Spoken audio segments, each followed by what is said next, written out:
Welcome back to Gabversity, where facts don't care about your feelings.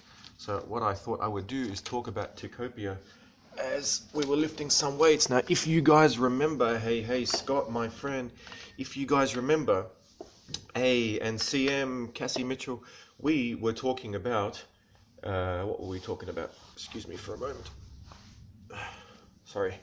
It's starting to get a bit hot here now these days. We are in, my friends, what we are in. So, as we were saying, what was interesting about Tikopia, hey, was that they were able to manage their population so that they would not overpopulate these Sims.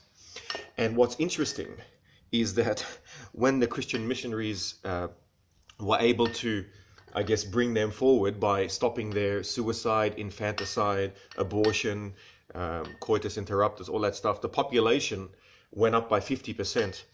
And then a cyclone came and destroyed the island and caused a famine, and so half the population died. So I guess if you don't kill your population, God will.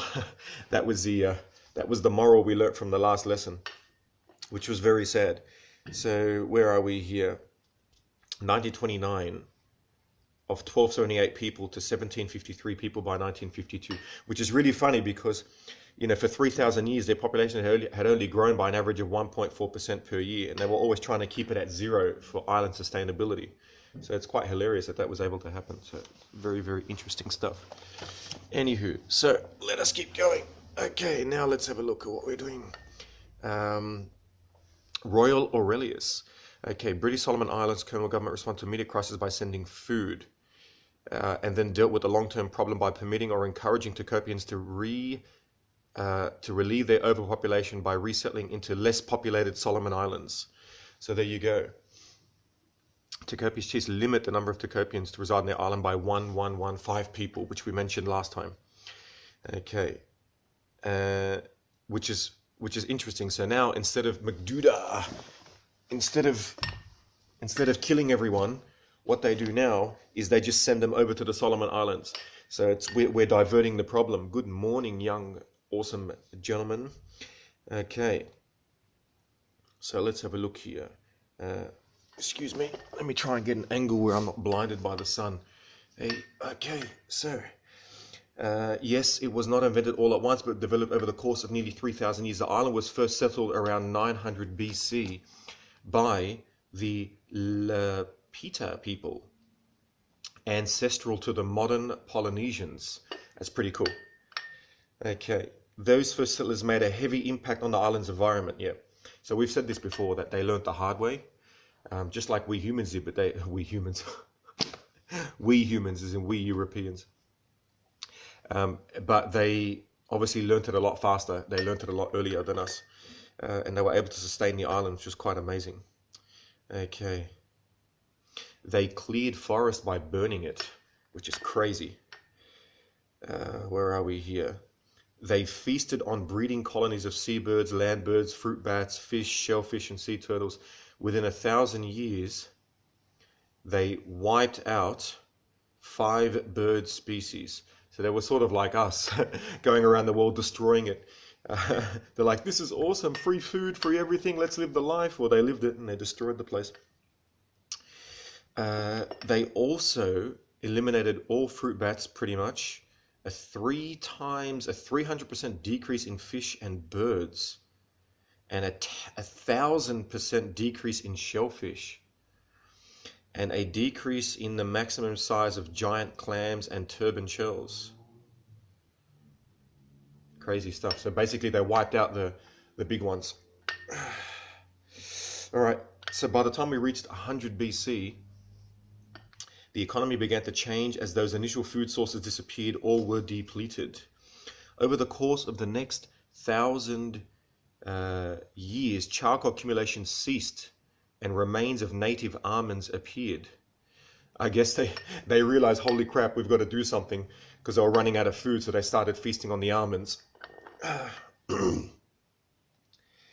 And they were abandoning the slash and burn agriculture in favor of maintaining orchards with nut trees. That's pretty cool, right? So it took them like 900 years, and then they learned to start doing sustainable agriculture, right? which is really, really funny. Because all of us humans have to go through it, see? It goes to show you. The next course of 1,000 years, so it took another 1,000 years to get, so the first 1,000 years was like a path of destruction. The next 1,000 years was them learning how to become specialists at island sustainability. And then the last 1,000 years, what's up, bitches? The last 1,000 years was them actually living an advanced agricultural society, which now we're trying to learn from. Okay, people shifted to pigs. And there was an arrival of Polynesians from the east whose distinctive cultural features had been forming in the area of Fiji, Samoa, Tonga. That's also pretty cool. So the new wave of Polynesians were descendants of the Polynesians that were the ancestors of the Tucopians. So it's like the ancestors came to the Tucopia, and then other ancestors went to another place, and then from that other place they came now to Tucopia, but they had since evolved. Okay, so these new Polynesians brought with them the technique of fermenting and storing breadfruit in pits. So that was that stuff we were talking about, the starch that actually saved their life, Ernie Banks, in famine, which is pretty crazy. So now we got a momentous decision taken consciously around 1600 AD. Oral traditions, but also tested archaeologically, was the killing of every pig on the island to be replaced as protein sources by an increase in consumption of fish, shellfish, and turtles. I wonder why they killed all the pigs. Their ancestors had made that decision because pigs raided and rooted up gardens. They're like, the pigs are taking our gardens, let's take them out. Completed with humans for food were an inefficient means to feed humans, because it takes 10 pounds of vegetables edible to humans to produce 1 pound of pork, and had become a luxury food for the chiefs. Oh, there you go. Elitism. With the elimination of pigs and the transformation of the bay into a brackish lake around the same time, they couldn't think of a fence. Tucopia's economy achieved essentially the form in which it existed when Europeans first began to take up residence in the 1800s. Very cool. So thus, until colonial government and Christian mission influence became important in the 20th century, Tucopians had been virtually self-supporting on their micromanaged remote little speck of island for 3 millennia. But you know, they say 3,000 years. The first 1,000 years they were slashing and burning, right? So they had to learn. Just like, you know, like, it's so interesting. When I first started reading this, Alias, I noticed that we as like the European Western style civilization go around, right, and find all of these places and think that we're behind, and then it turns out they were ahead. But actually, they were only ahead, not because they learned any faster, but they started earlier, right? That's the difference. So they destroyed their islands before before Europeans were destroying their place. And then they learned to make sustainability. And the ones who didn't were wiped out. It's just natural evolution, eh? Like Man Gaia. Remember we spoke about Man Gaia? Man Gaia, isn't that funny? Okay, so Tucopians today are divided among 4 clans, each headed by a hereditary chief. So I guess it's passed down, father to son or whatever, who holds more power than does a non-hereditary big man of the New Guinea Islands. We spoke about the big men of New Guinea, where they were people that they were sort of leaders, but they didn't actually have any authority to make decisions. They just were people that were respected. Nevertheless, the evolution, blah, blah, blah. It's still bottom up than by top down. One can walk all the way around the coastline of Tucokia in under half a day, so that every Tucopian is familiar with the entire island. The population is small enough that every Tucopian resident island can also know all the other residents individually. So that's where the bottom up comes in. So it's like a council, I guess, like a community. Each house has pieces of land in different parts of the island. That's pretty cool. So that's like an intertwining, right? If a garden is not being used at the moment, anyone can temporarily plant crops in that garden without asking the owner's permission. Anyone can fish on any reef. When a cyclone or drought arrives, it affects the entire island. Hey, I like that. This is more my style of living. Thus, despite differences among Tokopians in their clan affiliation, they all face the same problems and are at the mercy of the same dangers. So that stopped the intertribal warfare, which is what you get in larger societies, right?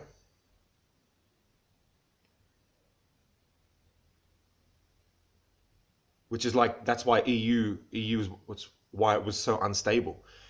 You know, it's too big to the point where you had subcultures that were afraid of losing their identity. I mean, obviously that's one variable out of millions or hundreds or thousands or whatever. Okay, Tokopia's isolation and small size have demanded collective decision making ever since the island was settled. We, the Tokopia, because he often heard the phrase Matao nga Tokopia from Tokopians explaining their society to him. Yeah, that's pretty cool. Okay. This is the only way I can do gym, right? If I'm actually like studying.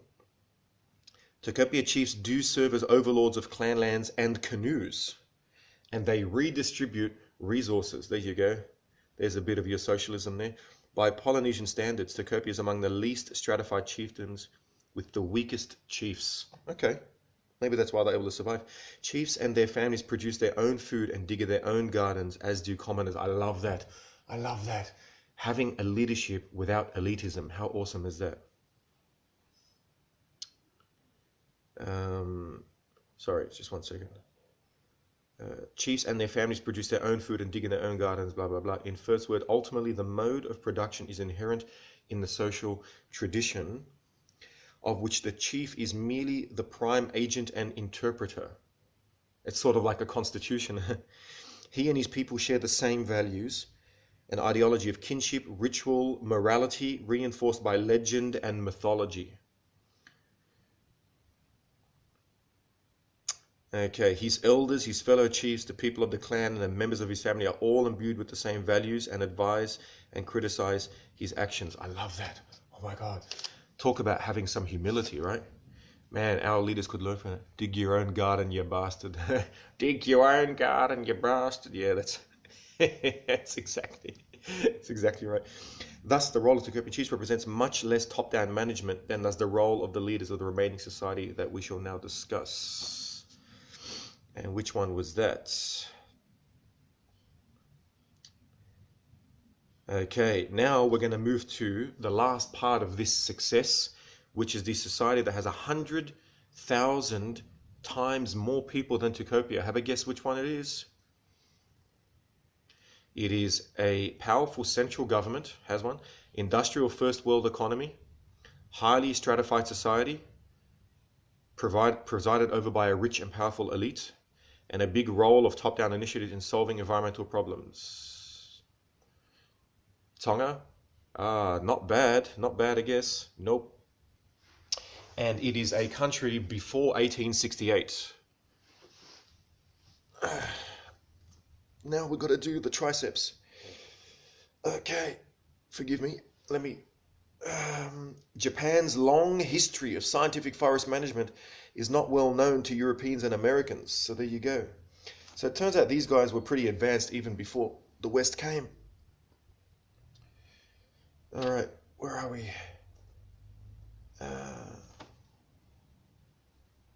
Instead, professional foresters think of techniques of forest management widespread today as having begun to develop in German principalities in the 1500s and having spread from Europe. But actually, that's not the case. As a result, Europe's total area of forest, after declining steadily ever since the origins of European agriculture 9,000 years ago, has actually been increasing since around 1800. Man, you guys, you got to try doing that. It's so good. It's so good for you. When I first visited Germany in 1959, I was astonished to discover the extent of neatly laid out forest plantations covering learning and pumping ice simultaneously. I try to do it, yeah. Japanese commentaries, there's no fasteners. Amazing, huh? So you see, that's the thing. Europe, for 9,000 years, was actually destroying its agriculture, right? Whereas these other places were forced to actually fix it up way, way, way beforehand. So Japan, independently of and simultaneously with Germany, also developed top-down forest management. That's pretty awesome. That too is surprising because Japan, like Germany, is industrialized, populous, and urban. It has the highest population density of any large first world country. Wow. Well, that'll change later with China, with nearly 1,000 people per square mile of total area. Wow. Or 5,000 people per square mile of farmland. Jeez. Despite that high population, 80% of Japan's area consists of sparsely populated forested mountains. That's insane. That is insane. While most people in agriculture are crammed into the plains that make up only 1/5 of the country. You know what I love about this, right? By the end of this, I've learned something and I've pumped weights. And then once I finish with you guys, I'll go and lift actual like heavy weights, just like a bit. Those forests are so well protected and managed that their extent is still increasing, even though they are being utilized as valuable sources of timber. Isn't that amazing? So their whole society is sustainable. Because of that forest mantle, the Japanese often refer to their island nation as the Green Archipelago. Most of Japan's accessible original forests were cut up 300 years ago and became replaced with regrowth forest and plantations as tightly micromanaged as those of Germany and Tokopia. So I guess Japan is the Germany of Asia, or is Germany the Japan of Europe? Huh. Japanese forest policies, have a guess how they arose. You'd think they arose, I don't know when, but they arose during peace and prosperity, which is so true. If you look at America today, its problems, right? The problems that America has, like the ones that we know about, the most famous ones, could only have arisen in a country that has the luxury to focus on those problems. So it's like, you know, if you're in a healthy relationship with your partner, then you have a fight over the smallest things, and that is just us as humans, right? It's so funny. So Japanese forest policies arose, blah blah blah.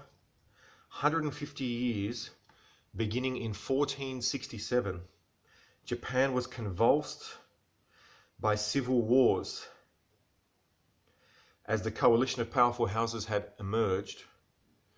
And where am I? From the earlier disintegration of the emperor's power, which in turn collapsed, and as control passed instead to dozens of autonomous warrior barons. Game of Thrones, my friends. The samurai. They fought each other, and then they were ended by the military victories of a warrior named Toyotomi Hideyoshi and his successor Tokugawa Ieyasu. In 1615, Ieyasu's storming of the Toyotomi family stronghold at Osaka and the deaths by suicide of the remaining Toyotomis marked the war's end. Isn't it funny how humans, in the end, we resolve conflict just by wiping one of the tribes out? It's sad, huh? Now, in 1603, the emperor had invested Isak with the hereditary title of Shogun. Shogun or Shogun? I guess you guys know what this stuff is now. I think Americans know a lot more about Japanese history than we did. The chief of the warrior state. From then on, the shogun based at his capital city of Edo, which is modern Tokyo. I studied Aikido and I said, oh wow, Bushido, the way of the warrior. Exercised the real power, while the emperor at the old capital remained a figurehead. A quarter of Japan's area was directly administered by the shogun. The remaining was administered by the 250 daimyo, whom the shogun ruled with a firm hand. Interesting stuff. Interesting stuff. So, excuse me for a moment. Military force became the shogun's monopoly. So there you go. Daimyo could no longer fit each other. Pennsylvania had all the trees cut down to 800, still all trees again. Oh, Americans have learned everything and fast forward, right, from everyone else's mistakes, which is good.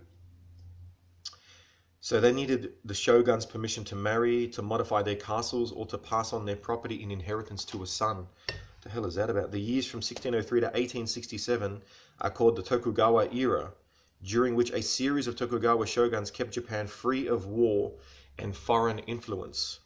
Isn't it funny? So they kept it free of war by winning the war to kill everyone, and then they took over. Peace and prosperity allowed Japan's population and economy to explode. You highly doubt you live in the US?